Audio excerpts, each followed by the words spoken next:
panahon nga ang putling ebanghelyo gihagit sa mga hiwi nga pagtulunan.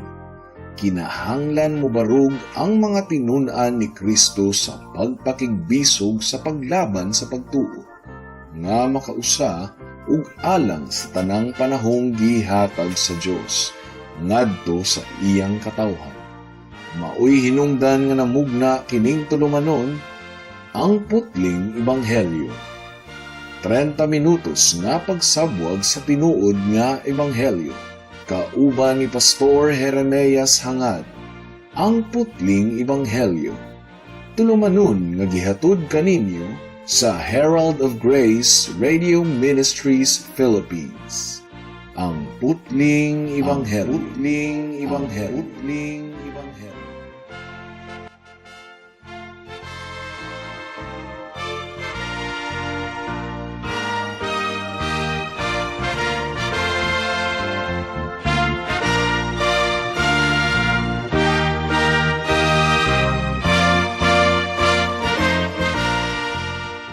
Mayong hapon Mabinay, mayong hapon Negros Oriental, Negros Occidental, Guimaras, Dumaguete City, ug kutob sa tanang gidala sa Ginoo sa pagpaminaw niining atong programa nga giuluhan og ang putling ebanghelyo.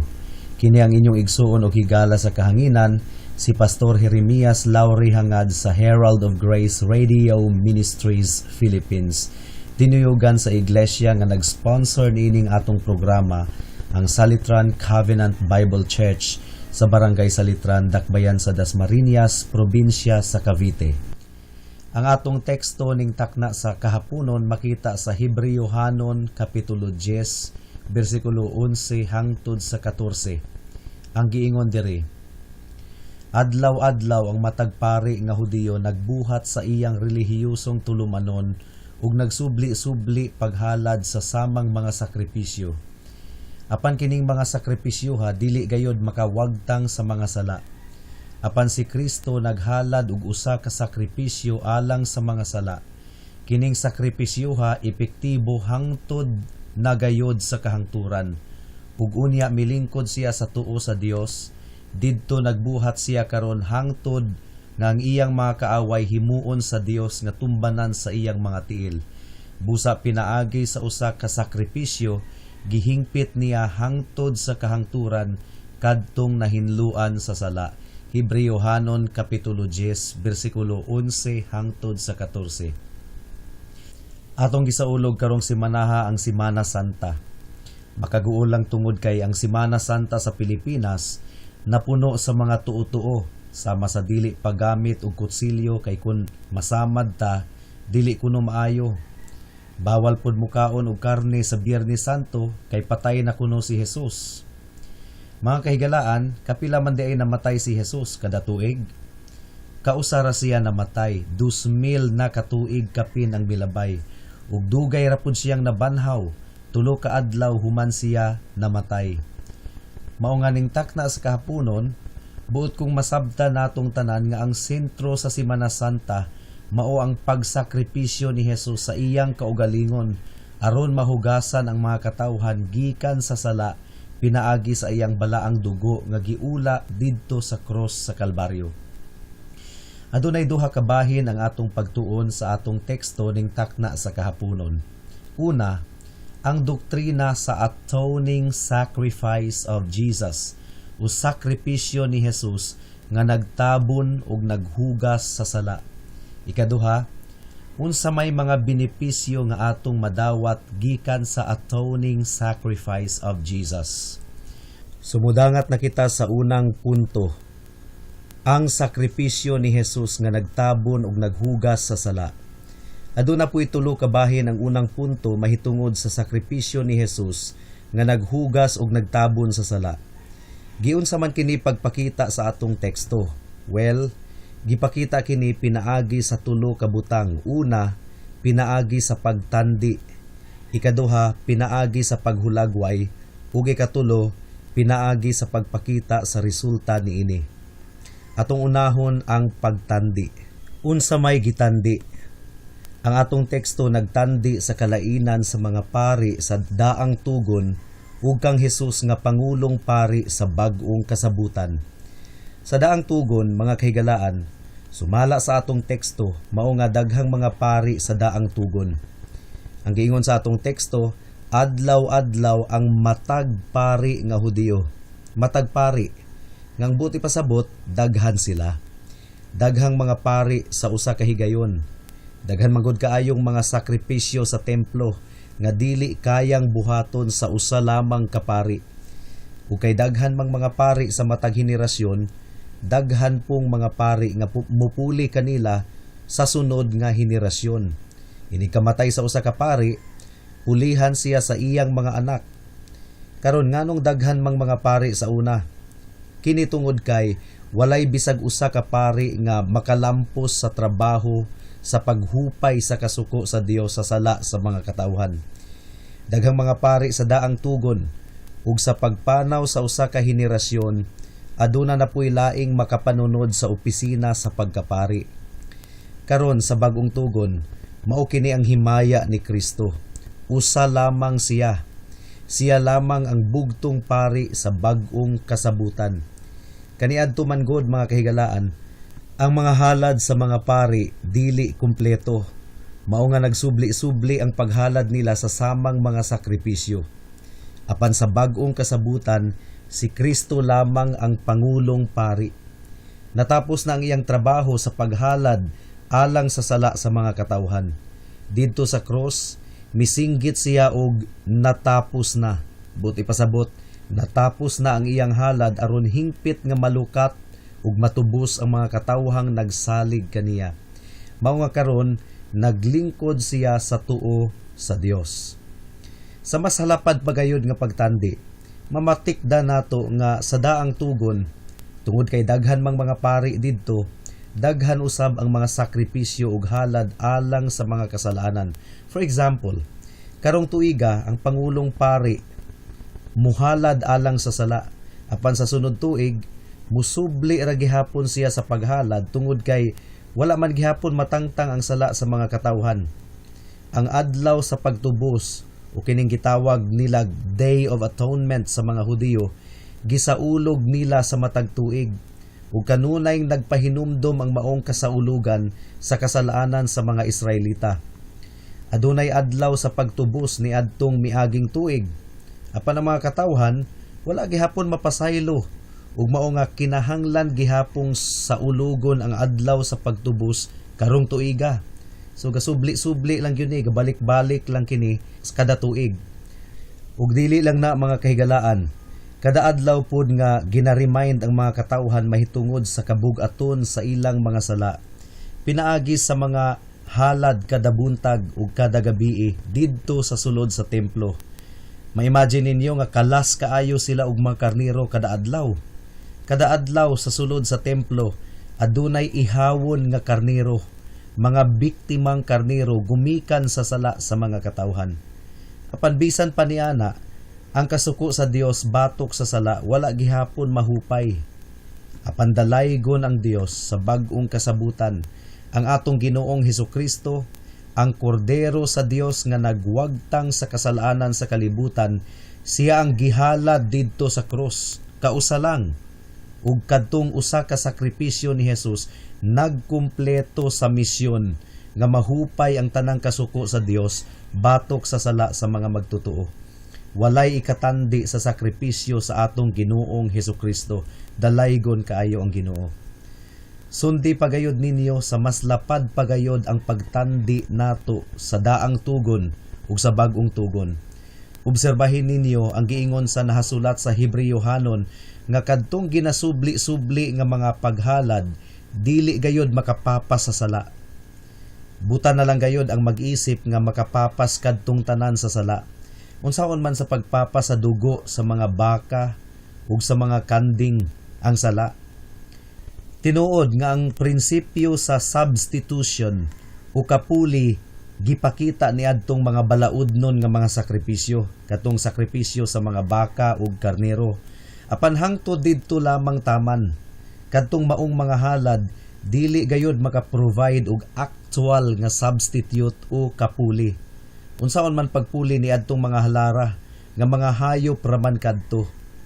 Apan ang hingpit nga paghupay sa kasuko sa Dios batok sa sala, anaa lamang sa hingpit nga halad ni Kristo pinaagi sa iyang balaang dugo. Mao lamang kadto ang nagbayad sa kinatibuk-an gayod sa tanang silot sa sala. Mamatikdan ninyo mga kaigsuunan nga ang mga pulong nga gigamit sa atong teksto mao kini kadtong nagsubli-subli nga mga halad sa samang mga sakripisyo dili gayod makapapas sa sala. So klaro kaayo sa pinulungang Griego ang gigamit nga pulong dili gayod makahukas sa sala. Nga mura baog ang sala sama sa panapton nga napuno og hugaw ug mantsa. Walay gahom nga anaa sa ilang mga halad nga makatangtang sa mantsado nga mga sapot. Apan bisan pa niadtong tanan mga kahigalaan, nagkugi gihapon ang mga pari sa ilang tulumanon. Tungod kay ang matag usa kanila sumala sa atong teksto, nagbarog sa matag adlaw. Ang but pasabot niini, nagtrabaho sila sa walay pag-undang kada adlaw. Masinugtanon pud sila tungod kay wala man sila naghalad og mga sakripisyo sumala sa ilang imahinasyon.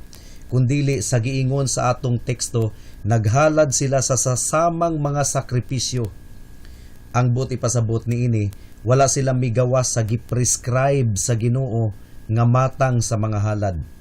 Wala sila nagbuot-buot og halad og bisag unsa, kundili sumala sa klaro kaayo nga giprescribe sa Ginoo. So kadtong mga paria, mga kugihan, makanunayon ug masinugtanon. Ug ang prinsipyo sa kamatuoran anaa sa ilang mga halad. Unsa man ang prinsipyo? Unsa pa man di ay kundili ang doktrina sa substitution o kapuli. Apan bisan pa niadtong tanan, nagpabilin gihapon sa ilang mga konsensya ang ilang mga sala tungod kay kadtong mga halara dili hingpit. Karon atong tun-an ang kinaiyahan sa sakripisyo ni Hesukristo. Klaro kaayo nga ang iyang pagkapari personal, anaa lamang kaniya. Siya lamang ang bugtong pari nga nagwagtang sa tanang sala. Niadtong mibarog siya sa altar, nag-inusara lamang siya. Wala siya kauban, siya lamang ang nag-antos. Wala na lain pang nakigbahin sa iyang mga pag-antos didto sa krus. Dili tinuod mga kaigsuunan ha, nga nakigbahin si Maria sa mga pag-antos ni Jesus. Nga ang kaguol ni Maria makatubos pud sa sala, dili ka na tinuod. Dili pwedeng itandi ang pag-antos ni Jesus sa kaguol nga gibati ni Maria. Ang giingon sa Hebrewhanon kapitulo 9 bersikulo 22, kung walay pag-aga sa dugo, walay kapasayloan sa sala. So, dugo ang gikinahanglan, dili luha. Si Maria wala nagpaagas og dugo, mihilak lang siya niadtong gilansang si Jesus, apan mihilak usab ang ubang mga kababayen-an sa Jerusalem. Si Jesus lamang ang nagpaaga sa iyang dugo, isip hingpit nga bayad sa sala. Hinaot nga masabtan ninyo kini mga kahigalaan. Pila man kahalad ang gikinahanglan. Ang tubag sa Biblia mao kini, usa lamang kahalad. Mao nga kausa lang namatay si Jesus, dili kanunay, dili kada tuig. Ang giingon sa atong teksto, kausa lamang alang sa tanang panahon. Sa daang tugon, pabalik-balik, pasubli-subli ang mga halad. Apan sa bag-ong tugon, kausa lamang. Ang bugtong halad ni Kristo pinaagi sa iyang dugo, kausa lamang, alang sa tanang panahon. Kanang mga nagpinitensya sa Biyernes Santo, nagpalansang sa krus sa pamasin nga makuha-kuhaan kuno ang ilang mga sala, nagbugal-bugal na sa kumpleto og hingpit nga halad ni Jesus alang sa sala. Alang kanila kulang pa kadto, mao nga ila pong gipasakitan ang ilang kaugalingong lawas aron kuno makuha-kuhaan ang ilang mga sala. Pagbugal-bugal kana sa kamatayo ni Kristo mga kahigalaan. Karon unsa man ang bunga sa bugto nga sakripisyo ni Jesus? Mao kini ang ikaduhang bahin sa una natong punto. Ang atong teksto nagtudlo kanato sa tulo ka mga bunga ni adtong sakripisyuha. Una, bunga sa iyang kaugalingon. Ikaduha, bunga sa iyang mga kaaway. Ug ikatulo, bunga sa iyang mga katawhan. Atong unahon sa pagpasabot ang unang bunga, ang bunga ngadto sa iyang kaugalingon. Human nga mahalad niya ang bugtong sakripisyo alang sa kasalanan, milingkod si Jesus hangtod sa kahangturan sa tuo sa Dios. Mao kini giingon sa atong teksto. Ang matagpari ilalom sa daang tugon nagbarog, apan si Jesus milingkod. Ug kining maong postura nagtudlo kanato nga natapos na gayod ni Kristo ang iyang misyon sa pagtubos ug paglukat sa iyang mga katawhan. Dili susama sa una nga nagpabilin ang mga pari nga nagbarog, kay wala man gayud sila makatuman sa misyon sa paghupay sa kasuko sa Dios batok sa kasalanan. Apan wala mapalpak si Jesus sa iyang misyon, mga kahigalaan. Mao nga milingkod siya pagkahuman sa sakripisyo nga iyang gihimo didto sa tuo sa Dios. Gisulti pod sa atong teksto kanato kung asa ang lingkuranan ni Kristo. Ang giingon diri, milingkod siya sa tuong kamot sa Dios. Nagpasabot kini nga naangkon ni Kristo ang pinakataas nga himaya. Again, sa mga nagtuo nga si Kristo dili Dios, tanawa lang ninyo ang dapit nga gilingkuran ni Kristo sa tuong kamot sa Dios. It indicates equality with God. To sit at God's right hand means to possess equal authority with God. Walay nakarecord sa Biblia nga ang mga anghel milingkod sa tuong kamot sa Dios. Si Kristo lamang tungod kay siya mao ang hari sa tanang mga hari. Mao kini ang bunga sa pagsakripisyo ni Jesus sa iyang dugo alang sa iyang kaugalingon. Karon sa ikaduhang bunga sa pagsakripisyo ni Jesus, tanawo nato kung unsay epekto niini sa iyang mga kaaway. Unsa may giingon sa atong teksto, paminawa ninyo mga kahigalaan, didto nagbuhat siya karon hangtod nga ang iyang mga kaaway himuon sa Dios nga tumbanan sa iyang mga tiil. Nadugmok na sila. Ang sala nga mao ang lala sa kamatayon napapas na, ug ang balaod nga mao ang kusog sa sala natagbaw na didto sa krus sa Kalbaryo. Ug uban sa sala nga nawagtang na pinaagi sa kamatayon ni Kristo, gipulpog niya ang mga ngipon sa iyang mga kaaway. Niadtong gihalad ni Hesukristo ang iyang kaugalingon ngadto sa Dios, gituman niya ang karaan na kaayong saad sa Biblia nga ang binhi sa babayi magdugmok sa ulo sa halas. Gitumba ni Kristo sa iyang tiil ang ulo sa tiguwang na nga dragon ug iyang gidugmok ang gahom niini.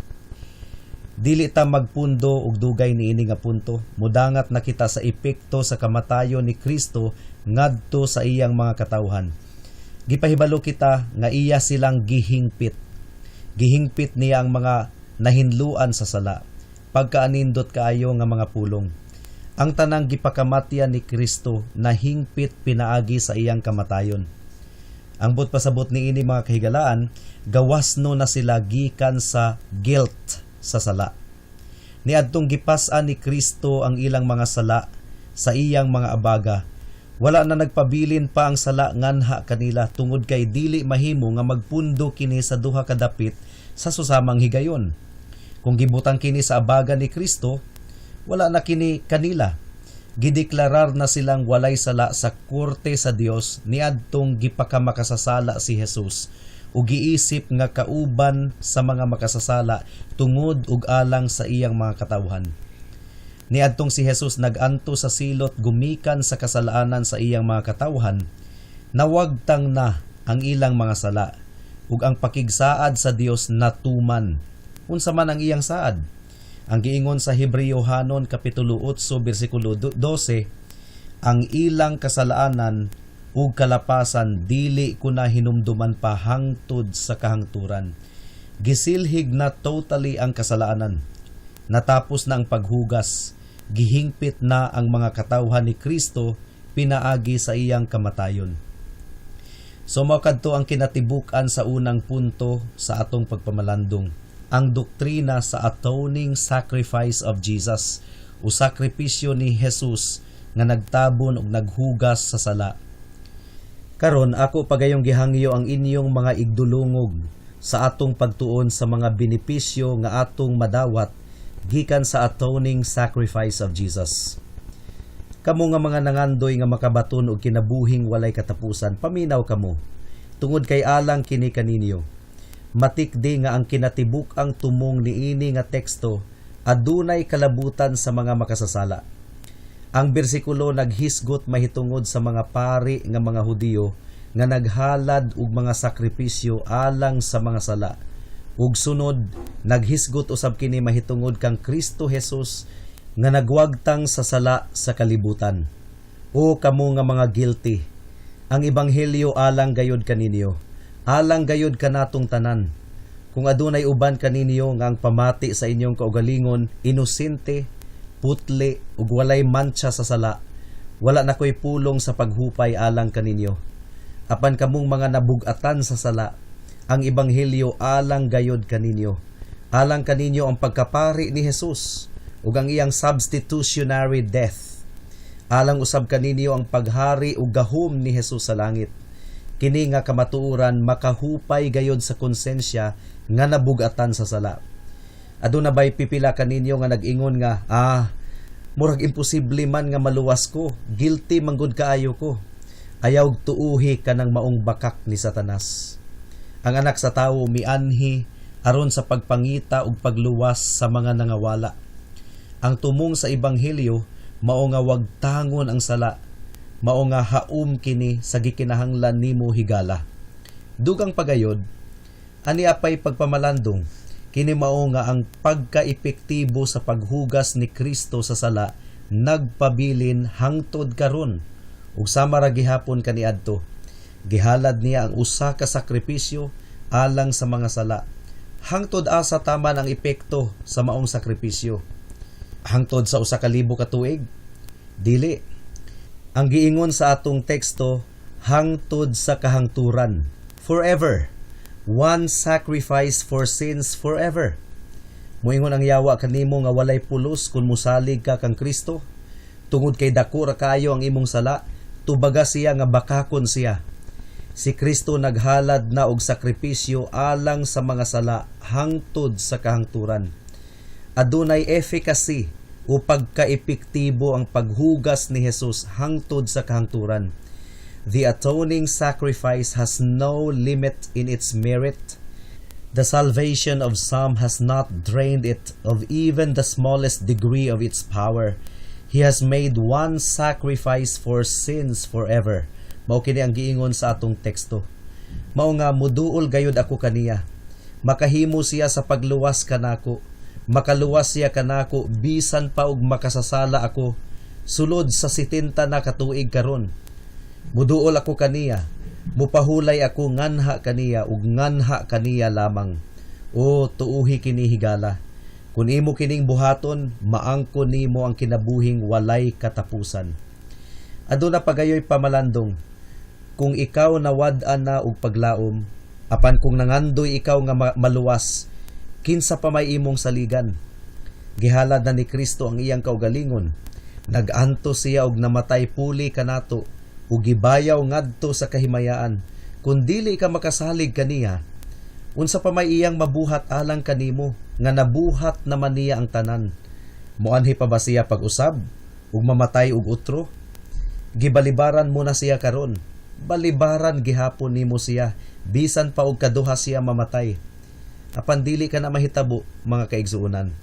Igo na ang iyang kamatayon, 2,000 kapin na katuig ang milabay.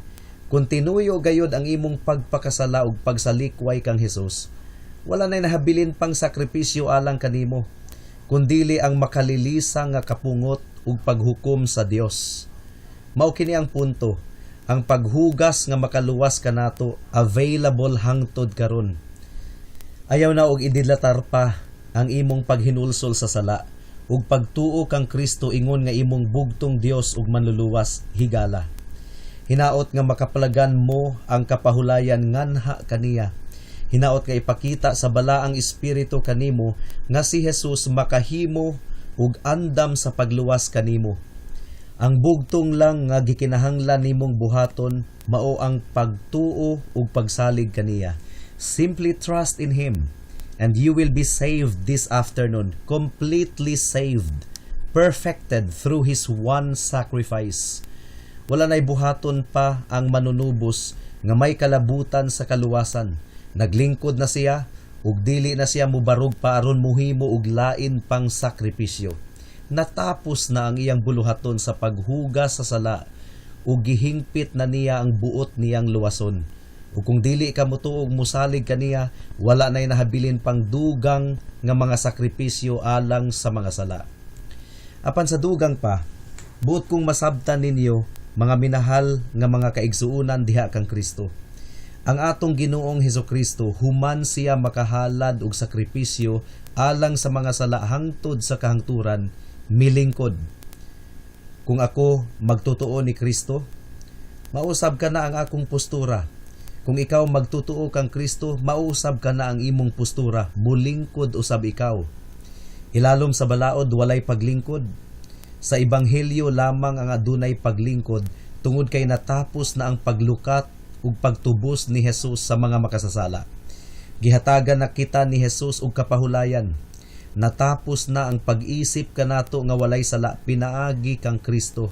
Lingkod Kristohanon, lingkod ug pahulay diha sa imong Ginoo.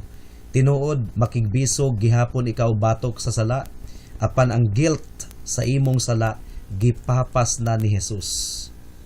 Ang imo usab nga postura kinahanglan nga adunay expectancy umalaumon nga pagpaabot. Niadtong milingkod si Kristo, gilauman o gipaabot niya nga pagatumban sa iyang mga tiil ang iyang mga kaaway. Laumi usab o magtotoo ang adlaw nga mahimo kang hingpit nga gawasnon sa presensya sa sala sa imong kinabuhi. Oo, pakigbisog gihapon batok sa sala, apan laumi usab sa matag adlaw nga ikaw magmadaugon sama kang Kristo. Sa katapusan mga kaigsuunan, nagpabilin nga aduna lay duha ka posibilidad nga mahitabo kaninyo. It's either masud-ong nato si Kristo nga naglingkod sa tuong kamot sa Dios ug magmaya nga gibayaw siya sa hataas gayod, or else masud-ong nato siya nga adunay kalisang tungod kay ipahamtang niya kanato ang walay katapusang paghukom. Kung dili kita mutuo sa pagka-Dios ni Kristo, kung dili kita musalig kaniya ingon nga tigpataliwala, kung wala kitay kabahin sa iyang sakripisyo, kung atong batukan ang iyang ebanghelyo o maayong balita, kung nagdumili kita sa pagsunod kaniya, adunay lugar nga gihisgutan sa atong teksto nga atong punduhan. Ang mga tiil ni Kristo. Bugat ra ba kaayo ang mga tiil ni Jesus? Kadtong mga tiila gilansang didto sa cross, apan kung kadtong gilansang ang mga tiil mutunob kanimo higala, sigurado gayud ikaw nga madugmok. Wala nay mas makalilisang pa sa gugma nga mahimong kasuko. Ang lana humok og danlog, apan kung masunog kini hadlok kaayo. Padilaaba ang gugma ngadto sa kasina ug bagsik kaayo ang resulta niini. Pagbantay kamo nga misalikway sa manluluwas, tungod kay kung moabot ang adlaw sa iyang pagbalik, moabot siya nga adunay puthaw nga garote. Bisan pa ang iyang nawong nga punuunta og gugma, kaluoy ug kaaghop sa una niyang pag-anhi hangtod karon, mahimong puno sa kasuko ug terror ug sumala sa nahasulat sa Biblia. Mao kini ang imong isinggit niadto niyang taknaa. Itago mi mga kabungturan, tabuni mi mga kabatuan, itago mi gikan sa nawong niya nga naglingkod sa iyang trono, ug gikan sa kapungot ug tunglo sa kordero. Pagkakahibulungan nga pagsagol sa mga pulong mga kahigalaan, the wrath of the Lamb o ang tunglo sa kordero. Usa kini sa mga makalilisang kaayo nga mga ekspresyon sa Biblia.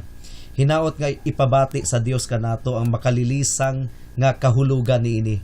Hinaot nga ang iyang dugo maghugas kanato. Amen. Hangtod din hilang kita taman sa atong pagtuon karong taknaa, tungod kay wala na kitay oras pa.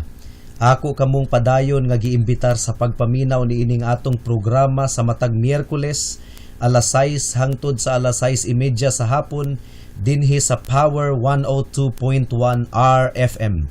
Daghang salamat. Alang sa dugang nga mga pangutana, mahimong mo text kang Pastor Jeremias hangad sa 0935 744 3030.